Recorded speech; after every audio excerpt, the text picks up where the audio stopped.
Well, we came out. I thought we got off to a great start, and that was good for our young kids to get their confidence up. But like any good football team, they made a run. So we've got to learn how to respond to those situations. We're getting better at that.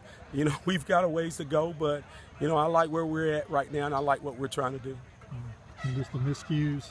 Yeah, the miscues are part of football early on in the season. It's the guy that makes the last or the least that usually comes out on top, or the most timely comes out on top. So, that's part of it. We got to kind of tighten that up a little bit, but we'll be fine. Yeah, we tried them all kind of ways, I think, right now, but I'm so proud of our kids and our coaches making adjustments at halftime. So proud of them, what they did, and like I said, we came out and played a heck of a second half. What about the switch to Tanner White there? That's the first time he'd played in the game, correct? Yeah, I mean, it was an iffy situation to begin the game anyway. And like I said, Bradley's been doing some good things, and Bradley's going to be fine. Tanner's going to be fine, and they're all going to play. They all have a little bit different offer each time, so they're going to play. And so we're excited to have that he can actually do some things right there, and like he made a big play for us. Yeah. What about sitting over there the whole game? I think 4.5 minutes left before he ever gets in the game to come in and do what he did and take the field. I think 79 yards. Yeah, Tanner's been great. Like I said, he's fit right in with us, and kids love him, and like I said, he's just a great teammate. Yeah.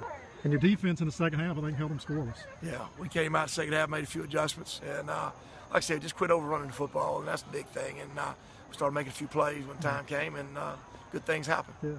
Have you ever seen a game where there's any more crazy plays with punts? I don't know that I have. I mean, being blocked and kicking them off your own play. Yeah, it and was backward passes. And here again, we practice that every day, and we told them you can't back up. He's got a little bit of rugby style to him, and we backed up twice, and that's what happens. Mm-hmm. So, like I said, we get all that fixed, and but we overcame mistakes. That's the big thing, is overcoming adversity. Especially on the road. Yeah. Sitting over there and coming in. We never stopped believing. We believed we had enough to compete with Evans. Evans played a great half of football that first half, and they came out and punched us in the mouth, and we had to handle adversity, and we came back and we handled it pretty well. Yeah. I'm excited.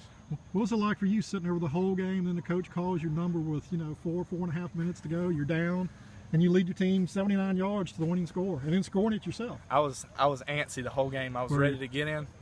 I knew I had an injury, but the football game, I felt like it was more important. But we knew we had enough to beat them, and we just never stopped believing. Yeah. That last play, was that designed for you to come around the right? It was. I was supposed to roll out, and the wide receiver was supposed to be open in the end zone, but they were playing man coverage. So I held the ball up as long as I could to keep them frozen, and then just had to make a play.